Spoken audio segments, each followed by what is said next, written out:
Hello, everyone, and thank you for joining me again for another edition of our Moving Beyond the Coronavirus Economy series. My name is Tom DuFore. I'm the founder and CEO of Big Sky Franchise Team. And if you're new to joining us here for the first time on attending our monthly franchise sales and marketing trends, the focus on today is really to take a look at what does how our macroeconomic data and information, how are these impacting what you're doing for your local small business, your local franchisees, and for the franchisor and franchise system for marketing, recruiting, supporting, and so on. And so the goal is to talk through these ideas and start to take a look at what it can be, what is the significance of this data, and how can you be prepared for or address some of the coming tide. So I'm going to go ahead and share my screen with you to get started, and we'll just jump right into this. So we have our monthly, this is the Institute for Supply Management, and they put together a bunch of reports, and we're going to look at all three of their reports that they put together. The first one is the manufacturing. And I really like manufacturing because it tends to be a leading indicator of what's going on. And so it says PMI is at 50.9%. And so it says the US manufacturing sector grew in September as the manufacturing PMI registered 50.9%, 1.9 percentage points below the reading of 52.8% recorded in August. The manufacturing PMI continued to indicate sector expansion in US economic growth in September. Of the 5 sub-indexes that directly factor into the manufacturing PMI, 3 were in the growth territory. And what's important to note is you've seen this all the way from the bottom of the barrel down in 2020 during the thick of all the shutdowns and lockdowns. And you saw this nice rise, and now you're seeing this kind of fall down to about average. And remember, 50% is the manufacturing economy break even, and 48.7% is the overall economy break even. So it's trending down toward that. So we're going to have to just be mindful of it. And again, this is another one of those mixed indicators to see what's happening. Now, let's see. Let's go into the services, into the services PMI. So services is at 56.7%. And so in September, it says the services PMI registered 56.7%, a 0.2 percentage point decrease compared to the August reading of let's see, 56.9%. The 12-month average is 59.2%, reflecting consistency, strong growth in the services sector, which has expanded for 28 consecutive months. A reading above 50% indicates the services sector economy is generally expanding, and 50% indicates below 50% indicates the services sector is generally contracting. It's at 56.7%. So, and you can see, it seems like the last 6 months or so, based on looking at the data, services is appearing to start to level off here and kind of finding a little home in this. So I think that I think that all sounds exciting. So and promising for us in terms of, I shouldn't say exciting. I think that's the wrong word to use. I think it's a good indication, a positive indicator for us. And then we have hospital PMI, and I'll just read you here. Hospital had a nice jump. You can see here on the chart off to my right. And so a hospital PMI at 57.9%. Economic activity in the hospital subsector grew in September for the 28th consecutive month, say the nation's hospital supply executives in the latest hospital ISM report on business. The hospital PMI registered 57.9% in September, a 4.4 percentage increase from the August reading of 53.5%. The business activity, new orders, and employment indexes all increased compared to August. The case mix index registered 47.5%, a decrease of 6 percentage points compared to the August figure of 53.5%. The days payable outstanding index registered 52.5%, down 5 percentage points from the 57.5% reported in August. So as we can kind of see here, you see we've kind of got these ups kind of these larger swings we're seeing in hospital. So we had big growth in 2021, a big crash in early 2022, and now it's kind of zigzagging a little bit. So let's see where this goes. Do we see another big drop uh, in October? Do we see it stay the same? We're going to have to wait and see on that. Next up here is the unemployment rate. So I thought this is always a good timely chart. So as you can see here, this is from tradingeconomics.com for the United States unemployment rate. And we have July at 3.5%, August at 3.7%, and then September at 3.5%. So you can see this over the course of the last year. And let's just go ahead and take a look at the last the last 5 years here, just to get a quick little overview of what this all looks like. So overall, that's certainly a good sign to see unemployment rate creeping down. Most small businesses I'm speaking to right now, their number one issue still is employees, finding staff and keeping staff. Now let's talk about the inflation rate, which is certainly top of the headlines, it seems like, for much of what we're reading and seeing, but it as it should be. You can see here the inflation rate again is extremely high. I think some of these news agencies are trying to spin inflation that it's going down dramatically somehow. It's nice to see that it is starting to ease and come down, but it's still concerning when you see how high this is, 8.2%. For most people, we've never seen inflation rates this high, or I shouldn't say for most people. If you're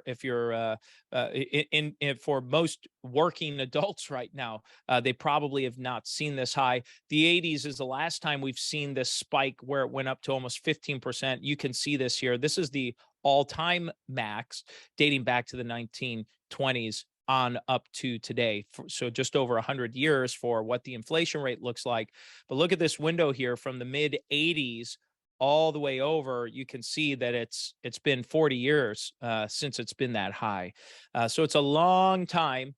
And so for most folks that are working today, they weren't working when it was last this high. So just keep that perspective in mind, something you need to be aware of. And just a reminder with your prospects when you're talking to them that inflation does not seem to be coming down anytime soon. I mean, we'll go back again to the 12-month here. It's kind of coming down slowly. I mean, it is coming down, but albeit very slowly here. So maybe we'll see a big jump. I hope that we start to see that happening. But we do need to be aware that this is here. And if you have a fixed location, anything with inventory, boy, encouraging those franchisees, if they are going to do it, right? And we don't want to strong arm them or try to bamboozle these prospects into buying. This is for the prospects that know that they are going to buy. I think you have a responsibility just to encourage the franchisees to move forward sooner rather than later.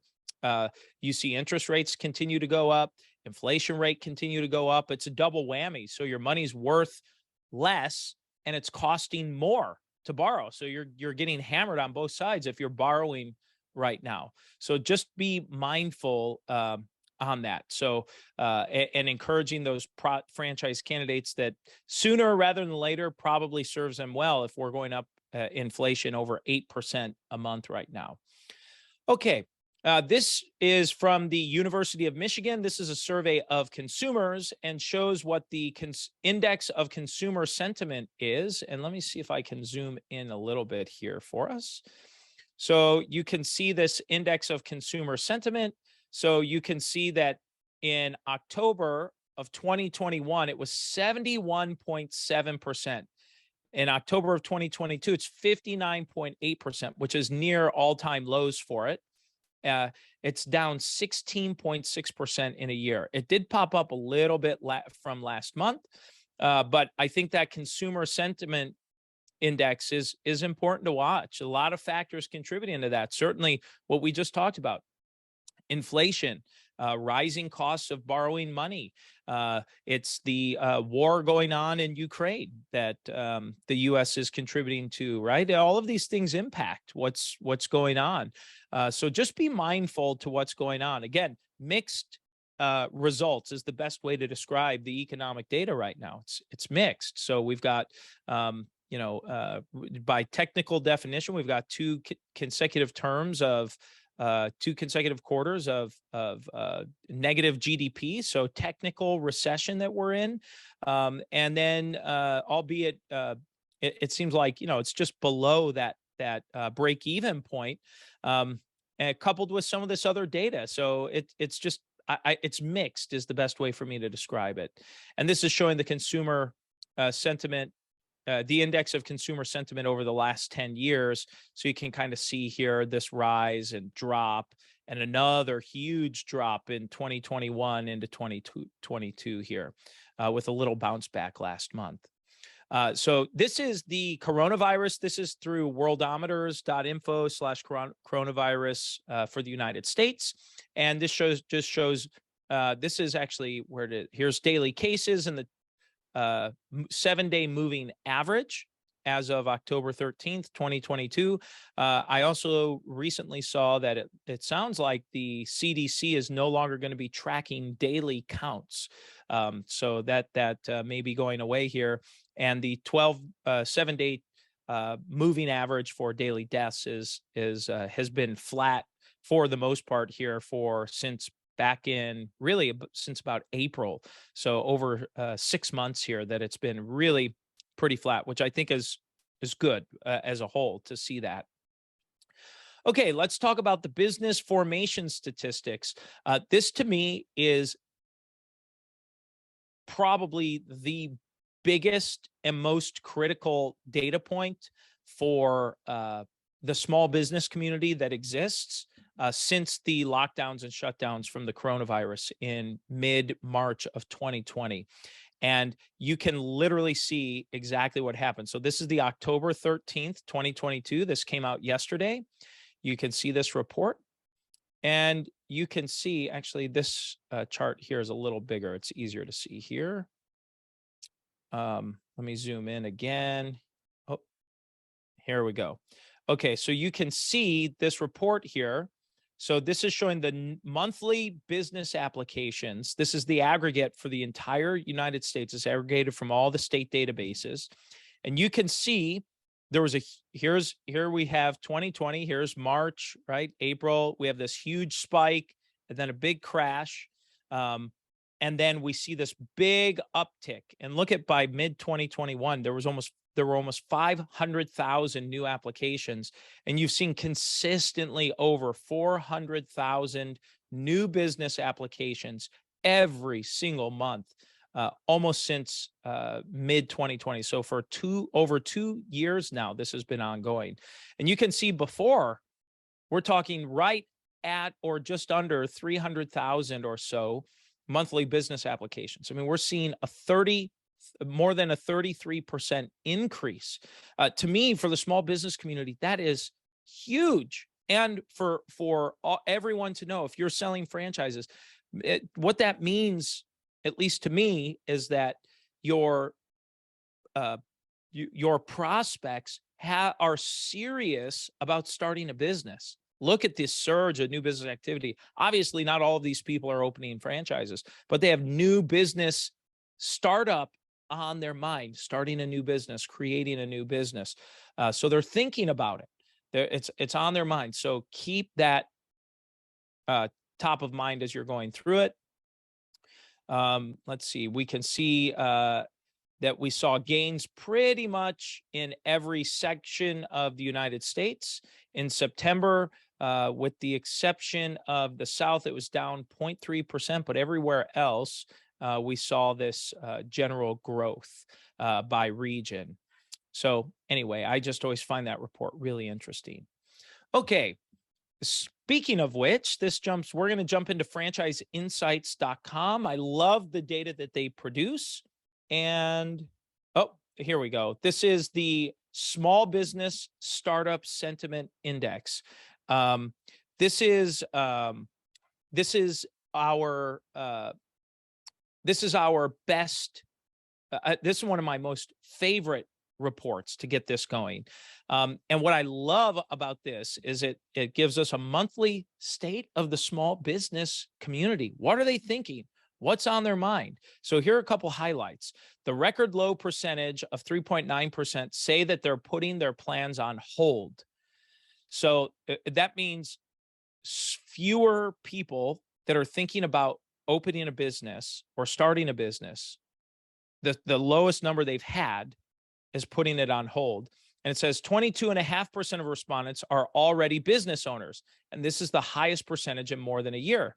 So 22.5%, that's more than 1 out of 5 people looking to start a business right now already own another business.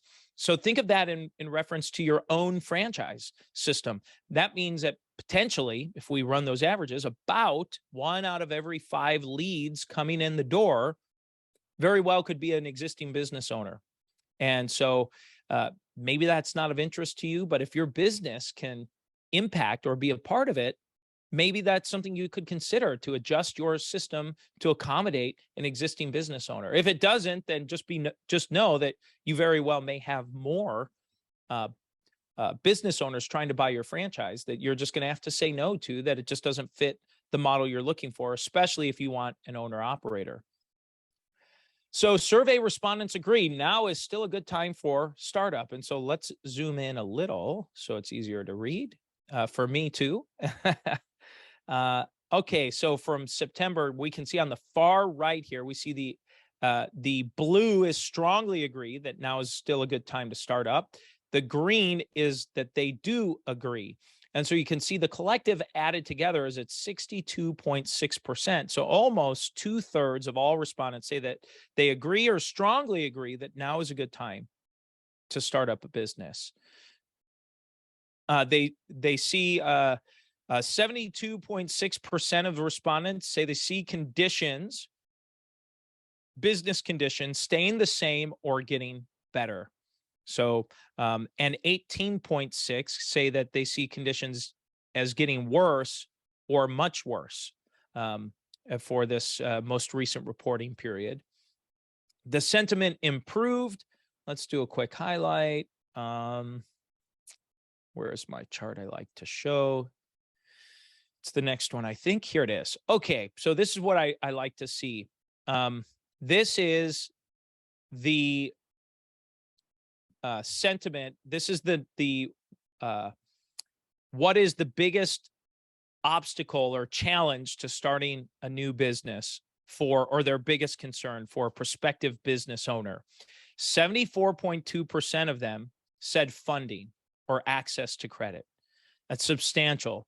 And then we look at 39.8%. We saw a huge drop in August and a huge uptick in September. So it popped way back up because it was down close to 25% in August. I was thinking, wow, that's a pretty big change, but it popped back up in September here. So, which was lower than July, but still higher than what June was. So, so your two big factors that people have on their mind is number one, first and foremost, is funding or access to credit. And number two, about 40% are saying the economic conditions or climate, like we're talking about inflation, unemployment rates, trouble finding staff. All of these things are contributing to this. So be thinking for your business, for your franchise system, how are you going to talk through this with prospects? Because it's on their mind. So what could you do to publish? Maybe you create a little blog post that talks about how you do it for your business, or maybe you do it in a newsletter that goes out to your franchisees because they're probably thinking about it too, and share that with prospective franchise buyers for some of this. Just tossing some ideas out there for you to think about. Okay. Let's see here. Okay, this is a post that just came out 3 days ago. It says franchise systems continue to pursue growth in 2022 despite business conditions. So it says, despite soaring interest rates, volatile financial markets, declining consumer confidence, and increasing lead costs, none of the U.S. franchisors responding That was none, zero. Of the US franchisors responding to a recent survey say they have cut back their development budgets significantly for 2022. Moreover, 1/3 have actually increased their expansion plans for this year. So you can see this here. We've cut back as this red. There's no red in this chart here. Okay. Our expansion plans have actually increased in 2022. So you can see units 25% for 1 to 10 units, 45% for 11 to 75, 17% for 76 to 200, 67% for 201 to 500, and you can see it's 0% for that for brands with more than 500. We've cut back some.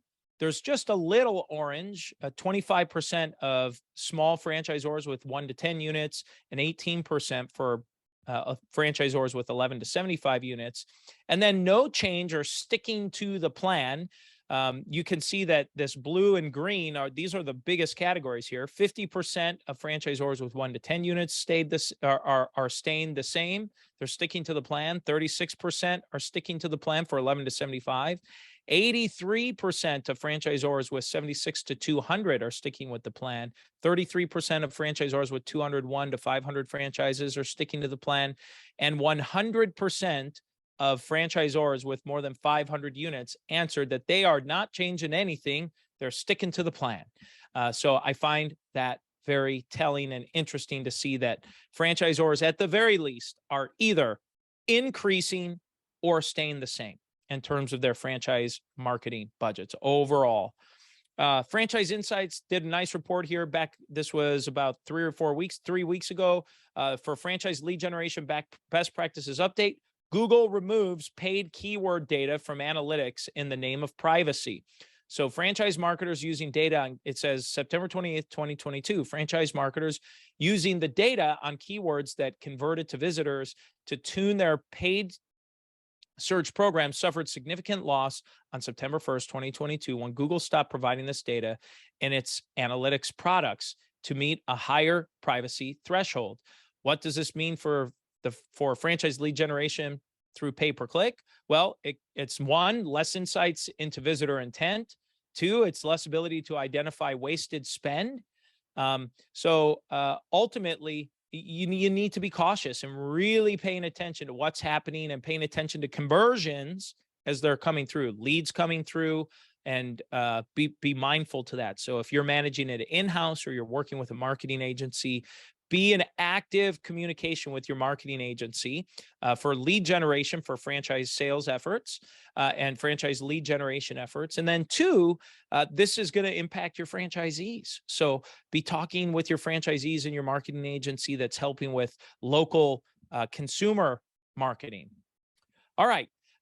This is my other favorite that I like to close out with. This is the franchising data by category. And so this shows over the last 90 days, which franchise categories showed the greatest inquiries on the Franchise Ventures platforms of websites and mobile apps in the last 90 days. And what's interesting here, just to compare and look at, is that home services has dropped a little bit again. I believe that was around 18% last month. And so we see it's at 17.3%. Senior and healthcare surging 16.8%. Business services 15.3%. Cleaning and maintenance 13.4%. Food and restaurant 8.5%. Food and restaurant dropped, I believe it was over 10% the last month when we did this. You see childcare is popping up. That's increasing. Education, financial services, pet services, and retail all round out the top 10 segments there. And you can really see these top 4 are the only 4 with more than 10%. And I would lump food and restaurant in there, as these are definitely the top 5 categories. So what does it mean? Well, if you're in one of these categories, hopefully that means you're seeing a bunch of lead flow coming through. and if you're not, that means when you are getting these leads, that the percentage of buyers coming through, it just means you have a smaller segment of buyers to be purchasing from.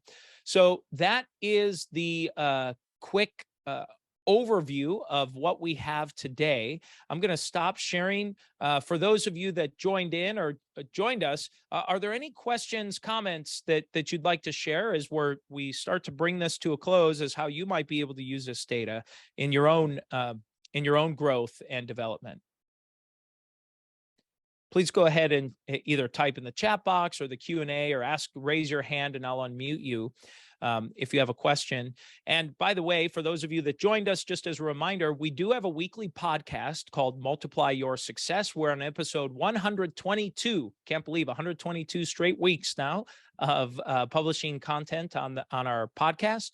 It's a great resource. They're generally 25, 30 minutes in length. And then we have our monthly, this is monthly for more than 2 years, franchise segment on franchise sales and marketing trends, talking about macro and micro and economic data that very well is impacting or may impact your franchise sales and marketing efforts. Well, with that being said, folks, I'd love to thank you all for tuning in. I don't see any questions coming through or hands raised. So have a great week. Thanks for being here, and we look forward to having you back on the next edition of Moving Beyond the Coronavirus Economy series. Thank you so much. Have a great weekend, everyone.